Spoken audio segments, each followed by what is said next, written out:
My wife told her friend, "I'm having dinner with my boss tonight," and it sounded so natural for someone who had already learned to lie without blinking. There was no hesitation in her voice, no pause between words. But there was one detail she could never have predicted: I was there, in the next hallway, listening to everything. Pretending to be searching for some random document, my eyes fixed on nothing, my chest already beginning to fill with a strange air, a kind of silent suffocation. She spoke so calmly, with that rehearsed sweetness, that for a second I almost wanted to believe her. But my intuition was no longer foolish. I knew something had changed.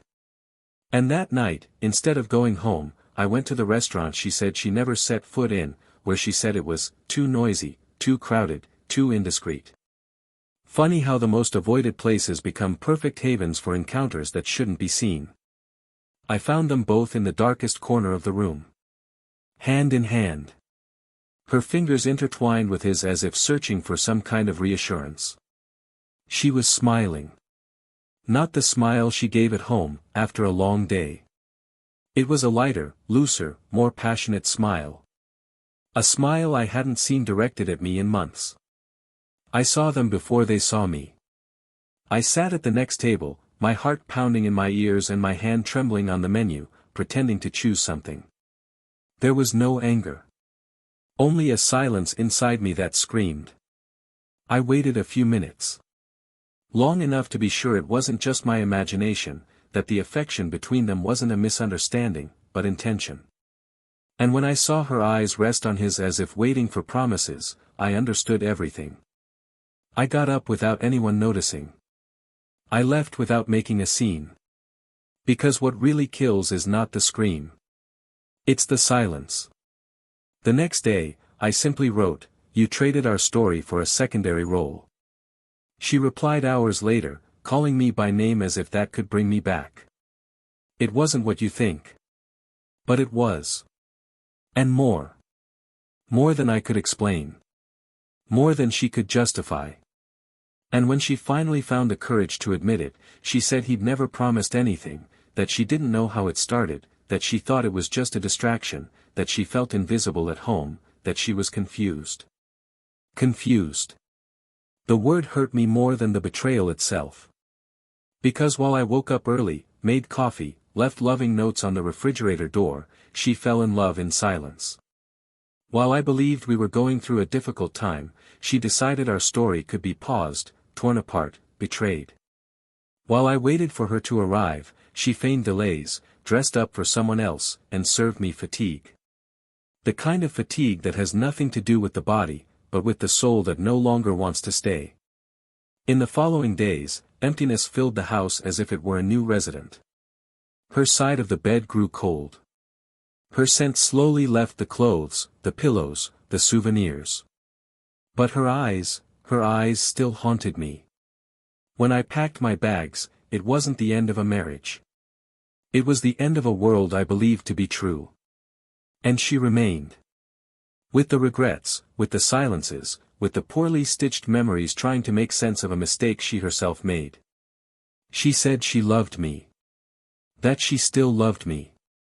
But love, when betrayed, breaks in a way that cannot be undone. You may be forgiven. But you will never be the same again. She reached out to me. Days later, weeks later. I texted her to say I was okay. Not for her sake, but for mine. I said I held no grudges. That I was learning to move on. But what I didn't tell her, what she never knew, is that I spent entire nights awake, staring at the ceiling, wondering where we'd lost each other. Trying to understand how someone chooses another over a home. How certainty is traded for adventure. How loyalty is replaced by curiosity. She said she didn't want to hurt me. And maybe that was true. But betrayal doesn't have to be intentional to destroy. Time passed. And, unlike everything they say, it didn't heal, but it taught me. It showed me that love isn't enough when respect is lacking. That loyalty isn't a promise, it's a choice. That not every mistake deserves a comeback. And that sometimes, forgiving isn't about getting back together, it's about setting free. Setting free the other, and most importantly, yourself. I met someone else. Not the kind who arrives with fireworks, but the kind who arrives with peace. No need to play games. No hiding her phone. No smiles that don't belong to me. A woman who doesn't keep me awake wondering where she is, who she's with, what she's feeling. And then, on one of those ordinary days that promise nothing, she came back. The ex. The woman who swore it was just a one-time thing, who said it was just neediness, who loved me for real. He knocked on my door with tears in his eyes. He said he saw me in his dreams. That, every night, he saw me leaving. And he never looked back. And she woke up crying. I woke up calling my name in the dark. She said she slept hugging the pillow on my side of the bed, which was now always empty. She said she tried to love again, but no one had my laughter. That his touch was cold. That conversation died halfway through. That dinners tasted like silence. She said she regretted it. Not the next day, but the day she realized I wasn't coming back. And there, with her eyes wet and her voice choked, I understood what silence does. It doesn't scream. But it takes revenge. And the greatest revenge is absence. Because she still wakes at night searching for me in her dreams. And me? I wake up next to someone who chose to stay. Who never made me doubt. Who never turned away from the love I had to give. Because in the end, love only blossoms where there's room for it to grow. And there, in that house where she chose to lie, there was no more fertile soil. Only dry memories, and a regret that was now hers alone. But the story of how it all happened, of the unsaid details, of the avoided glances, of the first time I realized she didn't love me anymore, and of what she did after she lost everything, still needs to be told. And what she told me at our last meeting, her voice low and her heart broken, still echoes in my head. Because then, I understood that not all forgiveness saves. Some only freeze. And she never slept peacefully again. Welcome to the channel. Here, we do not support any kind of betrayal, never. The stories you will hear are fictions based on real situations, created with a single purpose, to deeply demonstrate how betrayal destroys loves, homes, and entire lives. Each storyline mirrors what can happen when someone chooses to deceive the one they trusted most. Get ready. What's coming next is a story strong, exciting and shocking. Take a deep breath, and listen to the end. His name was Daniel. She was Emily. They were the kind of couple who, to outsiders, seemed to have beaten all odds, two young people who met while still in college, who built their careers side by side, who faced the hardships of their early years together and celebrated, as an intimate and silent achievement, each small victory that time brought them. Their story didn't begin with a romantic movie, nor did it feature vows on bridges or marriage proposals amidst rain and music in the background. It began with an unpretentious conversation in a university cafeteria, where the two, still immature and dreamers, discovered they had more in common than they imagined. Daniel had that calm, almost too calm, manner that conveyed security and patience. Emily, on the other hand, was intense, impulsive, a mixture of charm and urgency for everything she dreamed of experiencing. He listened to her as if each word were a new universe. She leaned on him like someone finding shelter after a storm. And there, in the unglamorous everyday, a genuine love began to blossom. The apartment they lived in reflected their personalities. It wasn't large, but it was full of details that told their story. Books were stacked everywhere, paintings with travel photos, an antique coffee maker Emily loved even though it didn't work properly, and a worn sofa where they spent entire afternoons watching movies that never ended, because they always preferred to talk. The neighbors knew them by name, seeing them go downstairs together in the morning and return at the end of the day sharing grocery bags, laughing at some inside joke no one else would understand. They were the kind of couple who made it seem possible that love, when cultivated calmly, could flourish even in imperfect soil. Daniel worked in architecture. He had a meticulous mind, passionate about building and planning spaces where people could feel at home. Emily, on the other hand, was a project manager in a more dynamic, fast-paced field. While he spent hours focused on technical drawings, she dealt with meetings, tight deadlines, and difficult decisions. Their routines were different, but they met every night in that small kitchen where they cooked together, or on that worn sofa where he listened to her stories of the day while stroking her hair. They were partners. Friends. Accomplices. In the early years, everything seemed to work with admirable ease. They weren't perfect, they argued, yes, over trivial matters and serious ones alike. They'd slept back to back, slammed doors, cried in front of each other.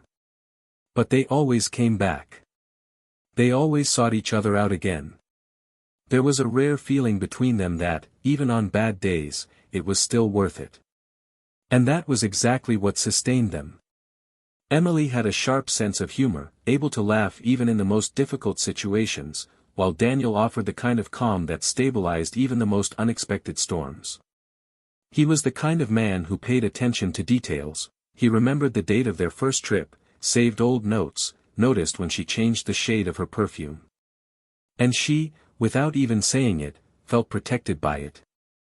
As the years passed, however, something subtle began to change.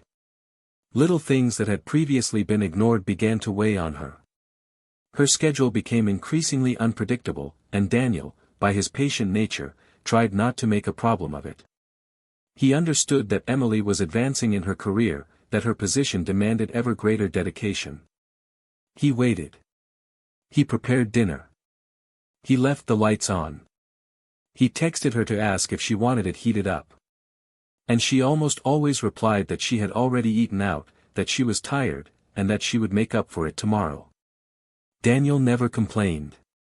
But deep down, he was beginning to feel like they were silently drifting apart. Emily, for her part, felt something inside her changing as well. The pressures of work, the new responsibilities, and the interaction with people from very different backgrounds began to make her question whether she was still the same girl who met Daniel in that coffee shop. She still loved him, still moved by his gestures, but there was a growing uneasiness in her chest. Sometimes she caught herself looking at him with affection, but also with a certain nostalgia, as if that love were trapped in time, frozen in a version of them that perhaps no longer existed. She didn't talk about it to anyone. Not even him. She kept it to herself, like someone hiding a nagging doubt she doesn't yet have the courage to face. Gradually, their routine stopped being a date and became a coincidence of schedules. Dinner together became rare. Conversations became shorter. Silences, longer.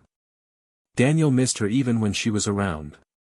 Emily found herself distracted, often with her mind elsewhere, and she didn't know exactly why. But weekends still had their moments. They still held hands for walks, still watched TV shows together, still shared plans for the future. There was love. But there was also a kind of invisible distance, something that not even the tightest hugs could bridge. A symbolic moment was Daniel's birthday. She forgot. Or rather, she remembered too late. She was stuck in a meeting, swamped with commitments, and when she got home, he was already asleep. The next day, she tried to make amends with an improvised gift and a hurried apology. He smiled and said everything was fine, but it wasn't. His smile didn't reach his eyes. Emily noticed, but didn't know what to do. And Daniel, as usual, swallowed it in silence. Even so, their love persisted. Perhaps out of habit. Perhaps out of memory. Or perhaps because, deep down, there was still something strong enough to hold them there. But it was as if they were on opposite sides of a bridge that, little by little, was beginning to crumble. And neither of them knew quite how to rebuild it. On a random Saturday, they decided to take a short trip, just the two of them. It was an attempt to reconnect, to reclaim something that seemed lost in everyday life. They went to a secluded spot, with beautiful scenery and a simple cottage where they had stayed before, years ago. There, between hikes and wine by the fire, there was laughter, there were kisses, there was love. But there were also deep silences. Emily, at times, seemed to be there in body, but far away in mind. And Daniel, attentive, began to realize that, despite all their efforts, there was something between them that could no longer be touched. The return was silent. Each one immersed in their own thoughts, pretending everything was fine. But they knew it wasn't. And still, no words were spoken. The words that mattered began to fail, and in their place, absences grew. Emily began arriving later and later. Daniel stopped waiting. He started making dinners just for himself, sleeping without leaving the lamp on. Their love was still there, but wounded. Fragile. Hidden beneath a layer of indifference that grew with each passing day. Around that time, Emily began reaching out to new people. Different people, with quick conversations, with bolder interests, with rhythms that challenged the predictability in which she lived. She wasn't seeking anything, at least not consciously. But she let herself be carried away. And without even realizing it, she began hiding little things. Silly things. Schedules, messages, meetings. Things she used to tell Daniel naturally and now kept silent by choice. And Daniel, despite not knowing the details, felt it. He didn't need proof. He felt it in the tone of their voice, the change in their gestures, the sudden coldness of their hugs. Something was wrong. But he didn't ask. Maybe out of fear of the answer. Maybe out of pride. Or out of love. The house, once full of life, began to sound hollow. The laughter diminished. The games faded. The nights became too long. Emily lived on autopilot. Daniel, in the past. And the present, that became a minefield where any word could explode what little remained. And then, unbeknownst to him, everything was about to change. Because things were happening behind the scenes. Words were spoken to others. Promises were exchanged in silence. Paths were being traced in parallel, while he still believed it was just a phase. He was still making plans. She no longer knew how to confess that hers had changed. And so, day after day, minute after minute, the love that was once home became ruin. But no one had the courage to say it out loud. Not yet. Not yet. That morning, Emily left earlier than usual. He said he had an important presentation at work and needed to review everything before the meeting. Daniel, already accustomed to unpredictable schedules, simply nodded with a brief kiss on her forehead and wished her luck. Inside, something weighed heavily, as if her body knew of an emptiness her mind hadn't yet grasped. In recent days, Emily had been more distant, more introspective. Her eyes looked tired, but not with physical fatigue, it was something deeper, more confusing. And yet, she smiled, as if she'd practiced each gesture to appear natural. Daniel, not wanting to pressure her, continued to pretend not to notice. If ignorance protects, love forgives all even before confession. Emily got into the car and took a deep breath. She glanced at herself in the rearview mirror and smoothed her hair with trembling hands. She looked different. There was a new guilt in her eyes, mixed with an excitement she couldn't quite comprehend. In her purse was a perfume she hadn't used in months, reserved only for special occasions. And that morning, for some reason she refused to articulate, she chose it. As she started the car and drove down the road, the radio played an old song she used to sing with Daniel on Sunday drives. She changed the station. She didn't want memories. Just silence. And haste. Daniel spent the morning trying to work, but his concentration often failed him. The project at hand required attention to detail, and yet, all he could see was the shadow of a slowly growing doubt, like a crack in the ceiling. He considered texting Emily, asking if she'd had lunch, if the presentation went well, but something made him stop. A new fear crept in. As if, by writing, he were confirming what her silence already screamed. He glanced at his phone and put it aside. He went to the kitchen, made coffee, and sat on the porch, as he did on days when he needed to think. And in that moment, he realized how much he'd been thinking to himself lately. The previous night had been cold. They slept without exchanging many words. She had returned late, saying she was exhausted, and Daniel simply responded with a kiss on her forehead. He felt her turn to the other side of the bed in a hurry, avoiding any proximity. He lay there, his eyes open, listening to her breathing and trying to understand where they had begun to lose each other. Her pillow no longer smelled the same. Her side of the bed seemed further away than it actually was. And the time between them, the time that used to be complicit, now only accumulated in heavy silences. That afternoon, Daniel received an unusual call. It was from Emily's sister. She was calling to confirm a family lunch on Sunday, but her tone sounded hesitant and uncomfortable. At the end of the conversation, she mentioned something Daniel couldn't ignore. She asked if Emily liked the gift she'd left with her new boss last week.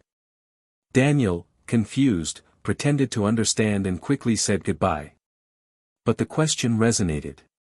He didn't know about any gift. He didn't know about any new boss. And that detail, as small as a pebble in his shoe, brought him back to the beginning.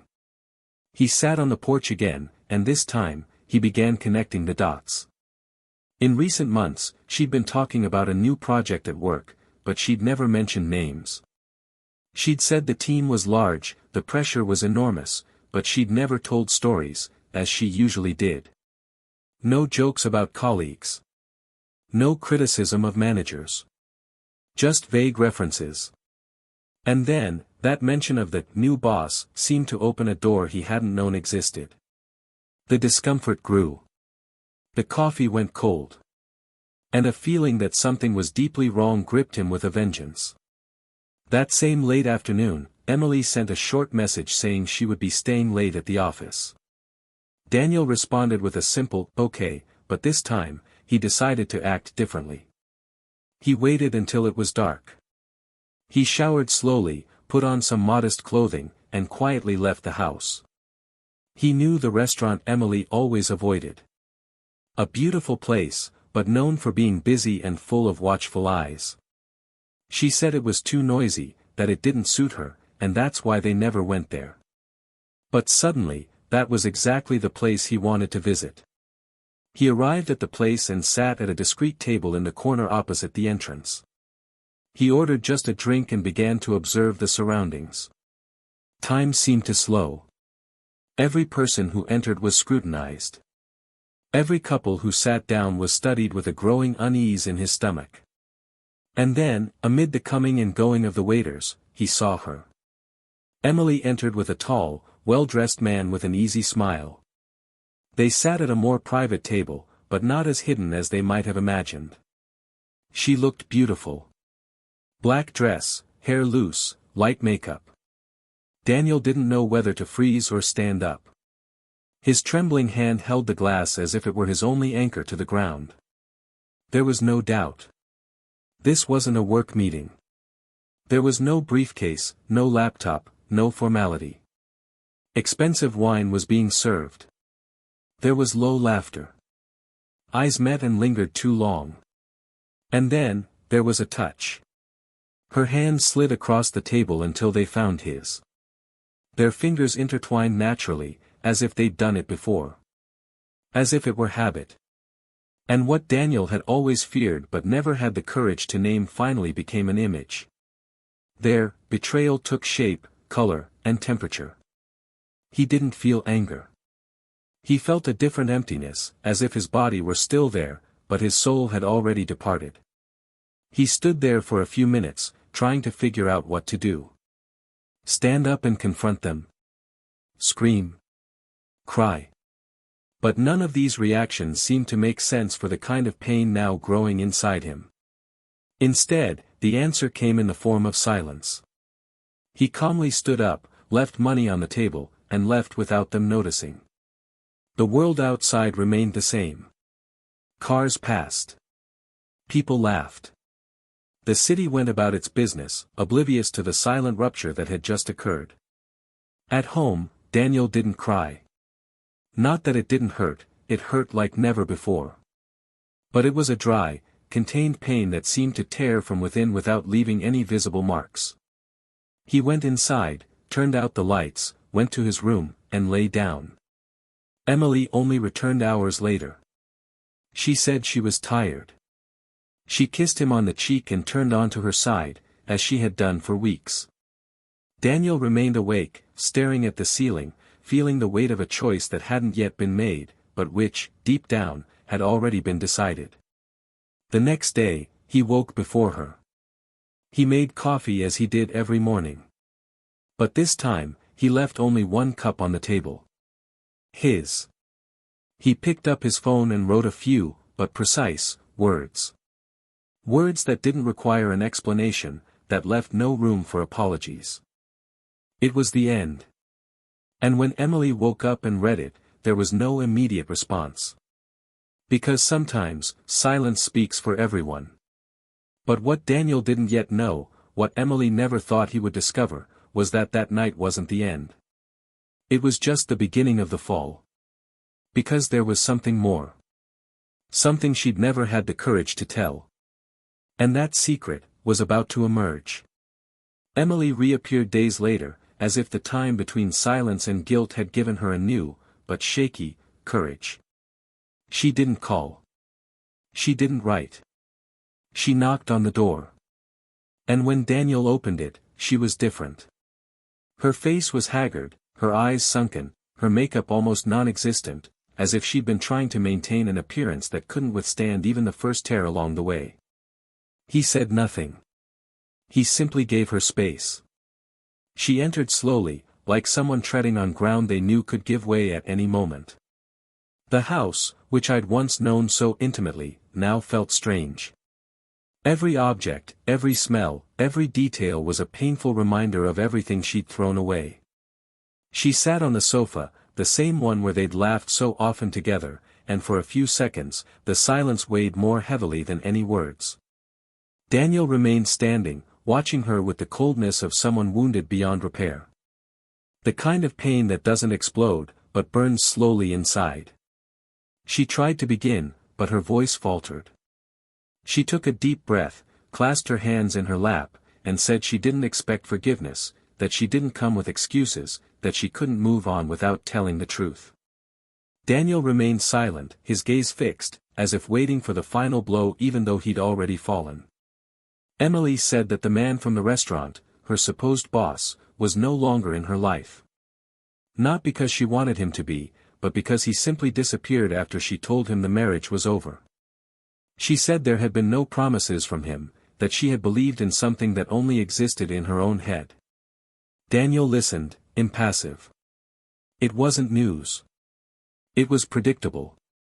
But Emily wasn't there to tell him about the end of an affair. There was something else, something buried, that now felt heavier than ever. With teary eyes, she looked up and said something Daniel never expected to hear. She said that in the last few weeks before the end, she had dreamed about him every night. Not about Daniel, but about the Daniel who was leaving her. A recurring dream. Always the same scenario, he left through a door she couldn't open, and never looked back. She woke up crying, desperate, feeling an emptiness so real it was as if she had lost someone forever. At first, she thought it was guilt. But the dream continued, every night, like a warning, like a punishment she couldn't decipher. Daniel remained motionless. Her voice was the only thing filling the air. She told him that on their last night together, when he went to sleep without saying a word, she had had that same dream. But with a new twist. In the dream, she screamed his name, begging him not to leave her, and he would stop for a second, turn his face, and say with cruel calm, "Now you understand what it's like to be invisible." And then he would leave. She woke up suffocated, her face wet with tears and a tightness in her chest that seemed to never go away. It was then that she realized it wasn't just remorse. It was something else. Something eating away at her insides. She got up from the sofa, walked to the center of the room, and looked directly into his eyes. She said that that day, after the dream, she tried to dial his number, but didn't have the courage. She said she thought about going to his work, about making up any excuse, but couldn't. She spent the entire day with that phrase echoing in her head. And that evening, when she finally worked up the courage to leave the house, she found something she hadn't expected: Daniel, walking beside a woman. They weren't holding hands. There was no kiss. But there was a lightness about him she hadn't seen before. A sincere, carefree smile. A kind of presence she'd never seen before while they were together. She followed them with her eyes until they entered a coffee shop. And as she approached the window, she saw Daniel pull out the other woman's chair, smile, and lean in slightly to listen to her, just like he used to in the old days. She didn't come in. She just watched. And there, standing on the sidewalk, he felt he'd lost something irretrievable. The image hadn't left his mind since. Every day, the dream returned. And with it, the certainty that the betrayal hadn't just destroyed their marriage, but everything she still believed she was capable of loving. Daniel, until then quiet, finally spoke. And his voice wasn't of anger, but of a weariness that came from deep within. He said her silence over the past few months had slowly killed him, that each excuse she made was like a knife she'd stabbed him in the back with a smile. He said it wasn't the act of betrayal that hurt the most, but the coldness of knowing she'd already left long before she admitted it. That she continued to live by his side as if she were still there, when in fact she'd already said goodbye long ago. Emily tried to interrupt, but Daniel continued. He said that forgiving wasn't about forgetting, nor going back, nor pretending nothing happened. It was just letting go. And that, even though he saw her there, stripped of masks and words, he no longer felt pain. The feeling that remained was grief. Grief for something that died slowly, suffocated by small lies, selfish choices, cowardly omissions. She began to cry. A heavy, unsteady cry, like someone understanding for the first time that the damage is irreversible. Daniel went to the door, opened it calmly, and told her she could come back whenever she wanted, but only that far. That the home they had built together was gone. That it was just a house now. That her dreams weren't punishment, they were a mirror. Because that was exactly how he'd felt for months, trapped in a nightmare where he'd screamed her name and no one answered. Emily stood still for a few seconds, as if waiting for him to regret it, to back down. But he didn't. And in that moment, she realized that forgiveness isn't a chance to start over. Sometimes, it's just confirmation that you've lost yourself forever. She left, and silence filled the room again. But this time, it was a different silence. It wasn't empty. It was light. Daniel closed the door and took a deep breath. He looked around, touched the objects in the house, sat on the sofa, and for the first time in a long time, he felt no pain. He felt peace. A kind of peace that didn't come from winning, but from surviving. From not having become bitter. From having loved with everything and, even though hurt, having chosen not to seek revenge. But there was still something to come. Something that not even Emily knew, and that Daniel would discover shortly after. Because the end of that story wasn't just about what was lost, but about what would be rebuilt. And what remained, would still come to light. 2 months had passed since that last conversation. Since the last time Emily's eyes met Daniel's without the filter of the past. Winter had given way to a shy spring, and with it came longer days, brighter mornings, and a gentle warmth that filtered through the window like a promise of a new beginning. Daniel never reached out to Emily again. Not a call, not a message. She tried a few more times, leaving messages that were unanswered, letters that perhaps were never read. And little by little, she understood that his silence was now definitive. Not out of revenge, not out of pride, but because, somehow, he had found something she had lost along the way: peace. Daniel, for his part, moved on.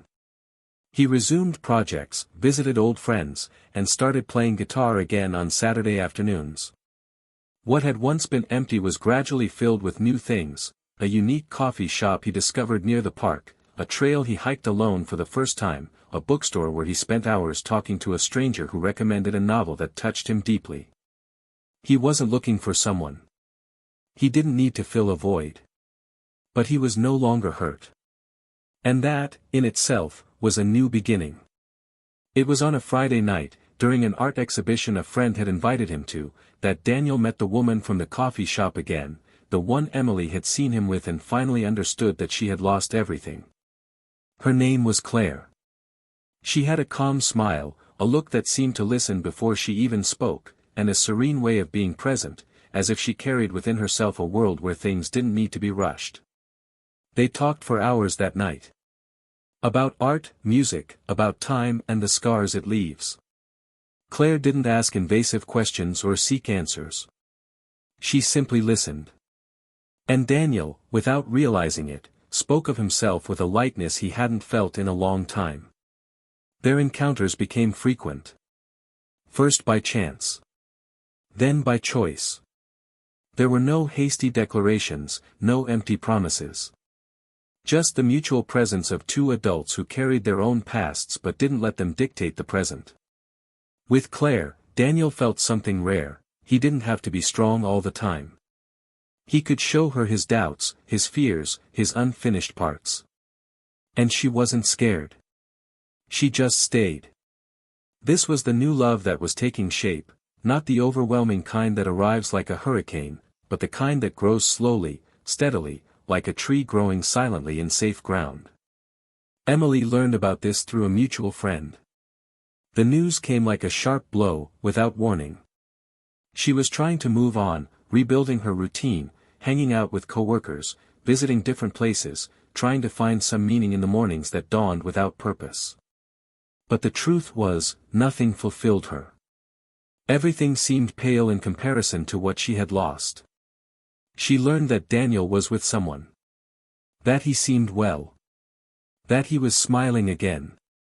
And that, instead of sparking jealousy or anger, awakened a raw, primal pain that came from a place deeper than pride.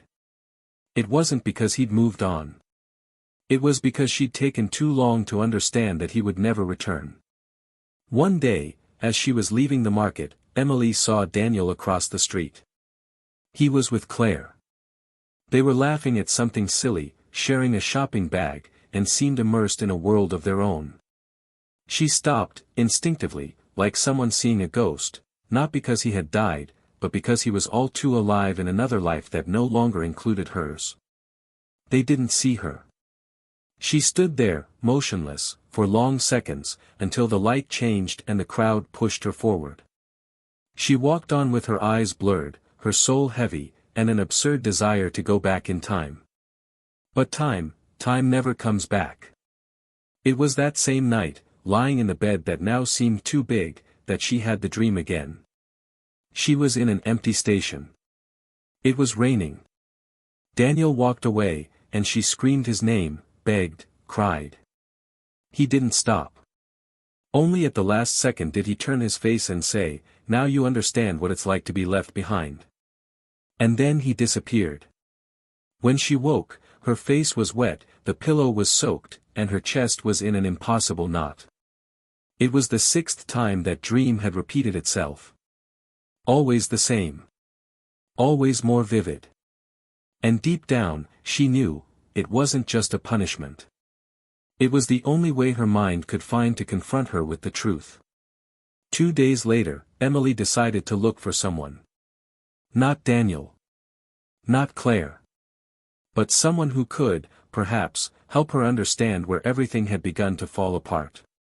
And it was in a conversation with her own mother that everything emerged. Between tears, confessions, and memories, Emily told him things she had never said before. She said that in the months before the betrayal, she no longer recognized herself. That she was afraid of living a life she hadn't chosen. That she didn't know if what she felt for Daniel was still love or just affection. But, most importantly, she told him something she had been carrying like a stone deep in her soul, that she hadn't betrayed him just with gestures. She betrayed him first in her heart. Long before she touched other hands, she had already stopped offering hers to him. She had become absent, cold, impatient. And when her body departed, her soul had already gone first. The mother, silent, just listened. And in the end, she said something that kept hammering in Emily's head for days to come: sometimes love dies because we stop watering it. But, daughter, you didn't realize it kept watering itself until it dried up completely. That broke her. Because it was true. Daniel fought until the end, alone. And when he stopped, she only realized it was too late. A week later, Emily called Daniel. He answered. His voice was calm, serene, as if he'd already made peace with everything. She asked to see him. She said she wouldn't bring flowers, apologies, or letters. She just wanted to look into his eyes one last time.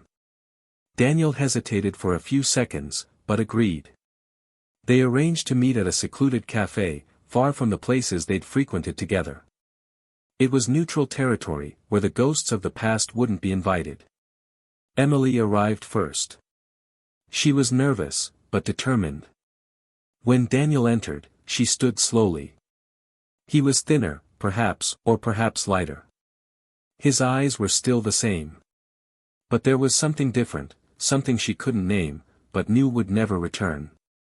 They sat across from each other. She didn't know where to begin. He broke the silence by asking how she was. She responded with a sad smile, saying she was surviving. And then they began to talk. No resentment. No demands. Just two old chapters trying to say goodbye with dignity. Midway through the conversation, Emily lowered her eyes, took a deep breath, and said she needed to confess something. She said that, beyond everything he already knew, there was one detail he'd never shared. That, deep down, she carried a regret worse than the betrayal. Daniel, curious, just listened. And it was there, in that moment, that she revealed that a week before everything happened, Daniel had hidden a note in her drawer. A note talking about the end of the year, about traveling together, about a surprise he was preparing. He wanted to renew their wedding vows. She found the note, read it, and still chose to go out that night with another man. Daniel was silent. Not because he felt nothing. But because it hurt in a new way. It wasn't about what she did. It was about what she ignored. Love was there, folded in paper, waiting for her. And she ignored it. Emily said she read the note, cried, but still carried on. That now she carried it as the greatest cowardice she'd ever committed. It wasn't the kiss, nor the touch. It was the conscious choice not to love back. Daniel swallowed hard. He said he didn't need to hear any more. That he already knew, even without knowing it. Because the heart feels when it's been left aside. Emily apologized. Not to get back together, but to try to sleep at night. She said she loved him, still did, but that she understood she no longer deserved it. Daniel, in a low voice, replied that he forgave her. That he wished her no harm, harbored no hatred, but that there was no longer a place for her in his new life. He said that now, he loved again. And that it was a different love, peaceful, deserved. Emily smiled through her tears. She said she was happy for him. And in that moment, she knew that what she lost would never return. As she left the cafe, she looked back and saw him sitting, staring out the window. And she thought that perhaps, for the rest of her life, he would continue to appear in her dreams. But now, no longer as someone who left. But as someone who should never have been left. The drive home was silent. Daniel drove with the windows half open, feeling the wind brush against his face as if trying to rip away the last vestiges of that conversation. There was no resentment in his thoughts, but a deep weariness, like someone finally letting go of something they'd been carrying for too long. It wasn't the kind of weariness that dissipates with a good night's sleep, it was the weariness of the soul, of someone who's heard a truth that confirms what they already sensed, but still hurts as if for the first time. Emily's revelation didn't change the ending, it only made it clearer how much she'd already left even before she physically left. It no longer caused pain, but it generated a strange melancholy. A silent mourning for everything that could have been but never was, for every gesture of love ignored, for every attempt he made to keep alive something she'd already let die in silence. When he got home, he found Claire asleep on the couch, a book on her lap, her bare feet curled up under a blanket. There was a low light on in the corner of the room and a half-empty cup on the coffee table. She had probably tried to wait, but sleep overcame her. Daniel stood there for a few seconds, just watching. The contrast between that present and the past he'd just revisited at the cafe was so intense that it created a strange sense of disconnect. Claire didn't yet know he'd seen Emily. He knew she'd looked for him, but she hadn't pressed him for details. She never pressured him. She was the type who respected time, pain, and silence. And that made everything between them happen slowly, without the need for defenses. Daniel approached slowly, carefully took the book from her hands, and stroked her hair. She opened her eyes slowly and smiled at the sight of him, asking if everything was okay. He responded with a soft kiss on her forehead and said he was now. In the days that followed, Daniel returned to his routine with a new perspective. The conversation with Emily didn't bring him relief or suffering, but she handed him a key. The key that closes a door once and for all. He began to look at himself more honestly, recognizing the scars he still carried, but also the spaces that had been filled again. There were still fears, ghosts that surfaced in small moments, like when Claire took a while to respond to a message, or when he found himself making plans and feared trusting too much. But these ghosts didn't take over. They were fleeting shadows, disappearing in the light of the simple, genuine affection that now surrounded him. Claire sensed these shadows. Sometimes she asked gently, other times she simply offered her presence silently. She knew Daniel's heart was a land of ruins. And instead of trying to rebuild everything hastily, she walked among the rubble carefully, without judgment, without forcing. It was this respect that made Daniel slowly begin to believe again in bonds that don't require suffering. Being with her was like living in a house with open windows and unlocked doors, because there, no one tried to escape. Meanwhile, Emily was immersed in a process of reconciliation with herself. Daniel's absence was no longer a hole to be filled, but a weighty absence, teaching her, with each repetition of his silence, that she wouldn't get a second chance. She began to write. Not for him, but for herself. She filled notebooks with rants, memories, regrets, letters she would never send. She looked through old photos, deleting many, keeping others. She renovated her room, removing objects that only brought painful memories. She tried to learn to deal with the echo of her choices, to understand that the forgiveness she received didn't heal the guilt, only handed it back to the one who created it. At work, she stayed focused. She tried to rebuild a routine. But it was in the silence of the nights that the weight returned with greater force. It was no longer the dreams of Daniel leaving that woke her. Now it was the emptiness beside her, the absence of a presence she could never replace. She walked the streets and saw places that had once been hers and his. Every restaurant, every park bench, every familiar path was now a reminder of a time that would never return. There was no consolation. There was only the bitter acceptance that love, once broken in this way, leaves scars that time does not erase, it only teaches us to live with them. One night, Emily decided to visit a place she had long avoided, the bookstore where Daniel used to spend his afternoons. She wanted to see if she could bear it. He walked slowly among the shelves, looking at the books as if they might tell him something. He didn't find Daniel, but he found memories. He smiled when he saw one of the novels he loved so much and leafed through it as if searching for some trace of what was lost. He left with a new book in his hands, but without relief. Only more certain that some wounds are forever. Meanwhile, Daniel was preparing a trip with Claire. Nothing grand. Just a few days away, far from the city, in a simple cabin overlooking the mountains. It was their first trip, and something in him told him this step represented more than an escape from everyday life, it was the beginning of something solid. Claire noticed he was lighter, more present, less trapped by the pains of the past.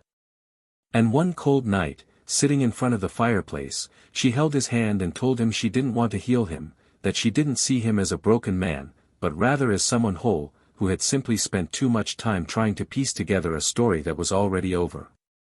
Daniel looked at her silently, his eyes filled with something that wasn't sadness, it was gratitude.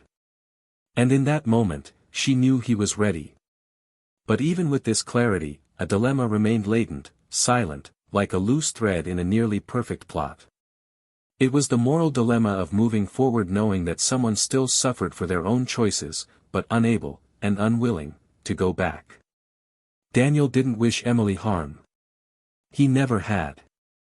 But he knew that any gesture that seemed like a return would be a spark in a minefield.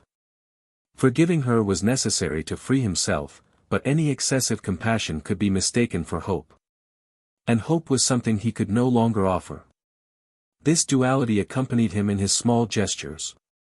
Sometimes he wondered how she was, if she was still suffering, if she had found someone, if she was writing. But he pushed these thoughts away with the firmness of someone who knows that truly moving forward requires clean cuts. No matter how much it hurts, no matter how heavy it is. It was a real, human dilemma, the desire to help someone who hurt you, but the need to protect yourself above all else. One Sunday morning, while they were having coffee together on the cabin porch, Claire asked if he still thought about Emily. Daniel, honest as ever, replied that he did. That sometimes he remembered her, not with longing, but with a certain kind of respect. That each memory was proof of how much he had changed. Claire smiled and said that loving someone doesn't erase what came before, it just teaches you to love differently. Daniel squeezed her hand and felt, perhaps for the first time, that he was exactly where he was supposed to be. Emily, on the other hand, was writing the last letter she would ever deliver. In it, she told everything.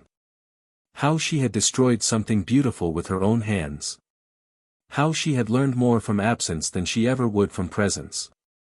How she now understood that love isn't something you abandon in a moment of doubt, but something you cherish even on days when you feel nothing. And at the end of the letter, she wrote the sentence that perhaps summed it all up: "You were my most complete love, and I was your broken half."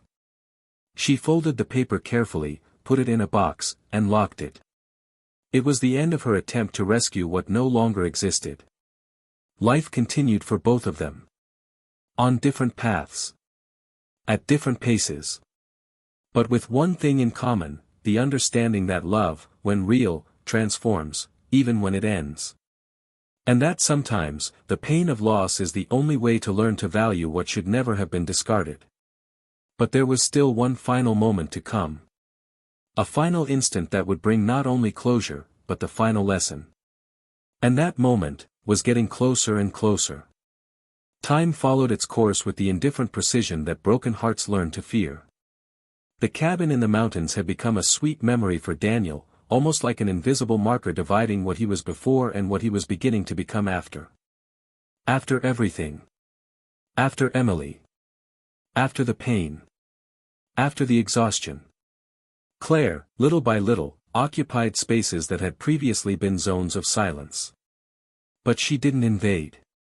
She touched with respect, like someone who knows the weight of entering a house that has already burned down. Between them, there was a silent construction of affection. There was no urgency, no need to fill every void with words. Often, the sound of the wind or the clinking of cups in the kitchen was enough to make everything make sense. That rare kind of encounter where silence is comfortable, not awkward. One afternoon, Daniel decided to take Claire to a place he had, until then, avoided revisiting, the lake where he used to walk with Emily in the early years of their marriage. A place of memories, yes, but one that also held a beauty he refused to let die within himself. He told Claire, without embellishment, that this place had once been the setting for dreams that no longer existed. Claire, with the maturity of someone who understands that the past doesn't need to be forgotten for the present to be real, simply smiled and walked beside him. That was how they functioned. Without hiding scars, without fear of touching them. She didn't ask unnecessary questions. She simply offered her presence, and that, for Daniel, was worth more than any declaration. Meanwhile, Emily was on another journey. She no longer sought out someone to blame, no longer rummaged through memories hoping to find some way out.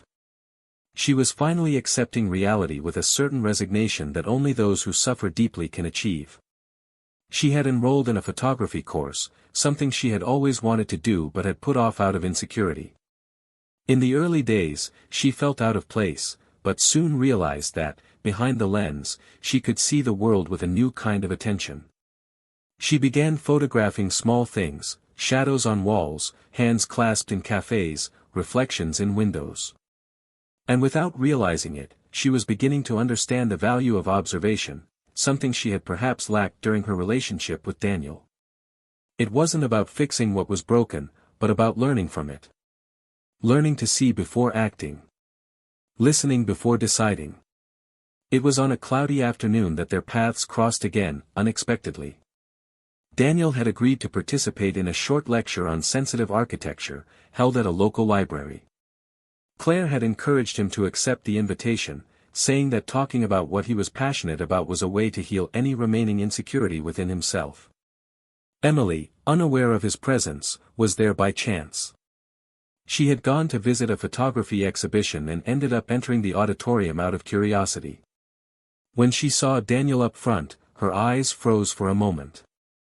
But it wasn't the kind of pain that had previously dominated her. It was a different kind. A calm longing, without anger. He spoke confidently, but without arrogance. With simplicity, but with authority. Claire was sitting in the front row, and Emily recognized in her the lightness she had once possessed, but had lost through carelessness.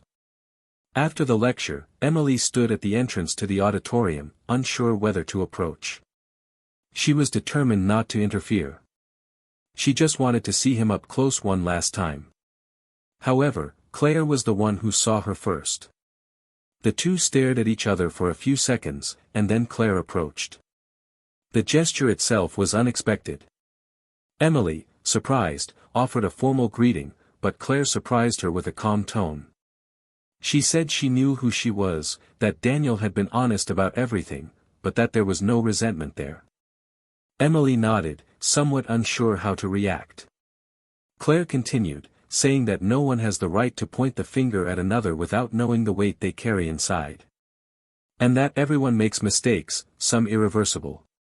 But what really matters is what you do with what's left after the mistake. Emily lowered her gaze, overcome with emotion, and replied in a choked voice that she hoped Claire would make him happy. Claire firmly said that he was already happy, but that happiness wasn't the merit of the last come first. It was the fruit of what he decided to build, after having lost so much. Daniel approached shortly afterward. He saw the two of them talking and stopped a few steps away, watching. There was no tension. Just an awkward atmosphere of closure. When Emily saw him, she smiled honestly. He returned it with a calm look. There was no more hurt. No more desire to reclaim what had been, nor to reinvent the past. Their conversation was brief and respectful. She said she had heard the talk and was happy to see him well. He thanked her, saying he wished the same. And then, without further words, they both understood that this moment was the real goodbye. The final one. The one that doesn't require tears or scenes. Only acceptance. In the days that followed, Daniel didn't say much about the encounter. Claire didn't push it either. But there was a serenity about him that didn't go unnoticed. It was as if that final chapter had finally closed with the dignity it deserved. He no longer carried the weight of an interrupted story. He carried only the wisdom of someone who survived its end. And this was reflected in everything, in the way he walked, the way he smiled, the way he breathed. Claire was proud of him. Not for overcoming pain, but for choosing not to let that pain define him. Emily, for her part, found a new way of being. She never again engaged in rushed relationships, never again confused attention with love, nor distraction with freedom. She now lived with more calm, more awareness. She still dreamed of Daniel from time to time, but she no longer woke with tears. Only with a tightness in her chest, as if remembering something that was once beautiful but no longer belongs to the present. In one of her photography classes, she captured an image of an elderly couple sitting on a park bench, holding hands in silence. When she developed the photo, she realized she had cried. Not out of envy, nor pain. But because she finally understood that this was the love she had destroyed. And that now she could only recognize, never live again. And so, with the pieces slowly falling into place, their destinies moved forward peacefully. Parallel. Completely distinct. But connected by a story that could never be erased. A story that wasn't about betrayal, but about consequences. About how love demands presence. About how impulsive choices can cost years of peace. About how forgiveness can free, but never rebuild what was carelessly broken. The moral dilemma remained to some extent. That of knowing he had moved on while someone else was still trying to rise from their own rubble. But Daniel learned that empathy isn't the same as returning. And that the greatest proof of respect for someone you once loved is not returning just to alleviate their guilt. It's letting each person walk with the weight they chose to carry. Because in the end, love is also knowing how to leave. And never return. Even when memories still exist. Even when history still exists. Especially when there's no longer a path. A few months passed since that last chance encounter in the library, and with it came definitive changes, not only in their daily lives, but in what they carried inside. Time, with its cruel and unerring precision, put everything in its place, not erasing mistakes or soothing wounds, but making them part of what each of them had become. Daniel continued with his work routine, now more involved with projects that embraced not only concrete and glass, but also the sensitivity of the people who would occupy the spaces he created. His architecture began to have a soul, and this came not from books or technique, but from the pain he once endured in silence. His relationship with Claire had become more intense, more intimate, more solid. They lived together, but without rushing to define labels, without the anxiety of labeling each gesture as a decisive step. They were there, daily, for each other, and that was enough. There was something profound in that silent relationship, as if they had both been born ready to live alongside someone who respected their scars without trying to hide them. One ordinary evening, over a quiet dinner at home, Claire asked Daniel if he imagined what his life would have been like if nothing had happened to Emily. The question wasn't filled with judgment, but with the honesty that always guided what they shared. Daniel looked away for a moment and, with a soft sigh, said that perhaps he would have continued living a comfortable but incomplete life. That perhaps he had never understood the value of peace, of gentle love, of affection that doesn't suffocate. He said that pain had taught him to see, and that today he didn't carry resentment, but rather a silent gratitude for having awakened in time. Claire didn't answer, just held his hand firmly, as if to say without words, "I understand." Emily, for her part, no longer tried to patch up the past. After years of insisting on digging through the ruins, she finally understood that there is no reconstruction possible when the foundation was destroyed by carelessness. Living in a small apartment, now alone, she began to fill her time with new interests, personal projects, and a closer relationship with her own family, which she had long neglected. There was still a latent loneliness, but it was no longer the kind that hurts from abandonment. It was a mature loneliness, the fruit of a guilty conscience that sought not redemption, but only acceptance. Emily no longer expected Daniel to forgive her again, nor to return. His last glance in the library had made it clear that he no longer belonged anywhere she was. And for the first time, she accepted this not with anger, but with humility. The betrayal, which had previously seemed merely a thoughtless mistake, now seemed to her the exact moment she chose to leave her own story and let the other man continue alone. It was during a family event, Emily's sister's wedding, that she was confronted with the cruelest mirror of everything she had lost. Sitting alone at the table, she watched the couples dance, the smiles exchanged naturally, the spontaneous gestures of affection, and it all tightened her chest almost unbearably. Not because of someone's absence, but because of what it represented, a kind of affection she once had but couldn't preserve. A distant cousin, seeing her there in silence, approached and asked if she was okay. Emily smiled, said yes, and when asked how life was going, she responded with the sincerity of someone who no longer has anything to hide, everything's fine on the outside, but with a lot of remorse on the inside. The cousin didn't insist. He simply smiled back and walked away. And in that moment, Emily understood that that feeling would stay with her for a long time. Not as a punishment, but as a moral scar, an ethical wound that doesn't heal with pretty words or good deeds in the present. Some choices simply charge a price that cannot be paid in installments. Months later, Claire and Daniel decided to travel abroad. Not as an escape, but as a celebration of a new phase. They chose a peaceful place, where the simplicity of the days allowed for unhurried living. During the trip, one afternoon by a lake, Daniel took a discreet ring from a small box and, without formality, looked at Claire and asked if she would like to continue their story, now with a new chapter. Claire didn't cry, didn't despair, simply said, yes, with the same serenity with which she entered his life.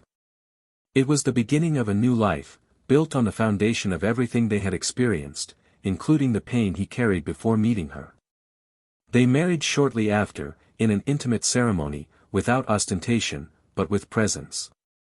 Close friends, family, sincere glances. There was no need to prove anything to the world.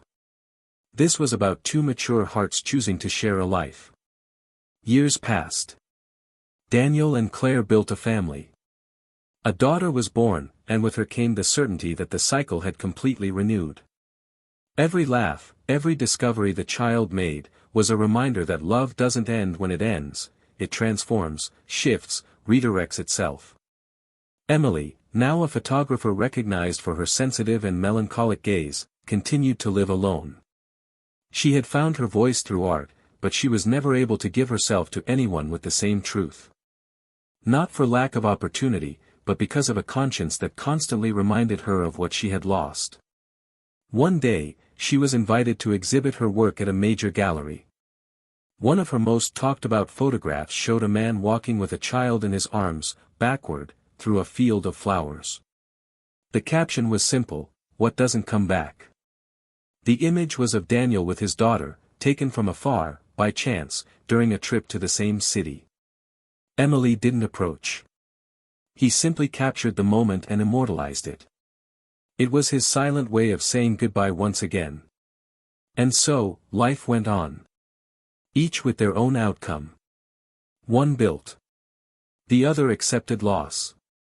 And what remained between them was a story that, despite the pain, taught. It showed that love demands emotional responsibility. That loving isn't just about feeling, but choosing every day to preserve what you have. That betrayal doesn't just destroy a bond, it destroys the image the other person has built of you.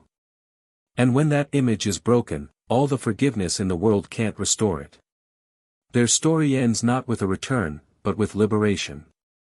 Daniel walked away light. Claire built with him. Emily was left with the weight of her choices. But most importantly, each understood, in their own way, that true love never survives where there is disloyalty. And whoever risks the heart of someone they truly love must be willing to live with the consequence of never deserving that same love again. If this story touched you, share in the comments what you felt, what you learned from each character, and how this plot affected you. Don't forget to subscribe to the channel to continue following stories like this, real, raw, and deeply human. Remember, cheating isn't just a mistake, it's a choice that destroys families, friendships, dreams, and true loves. And on this channel, we never romanticize this kind of behavior. Here, we tell these stories to serve as a mirror, a warning, a lesson. Until next time. And take good care of those who take care of you.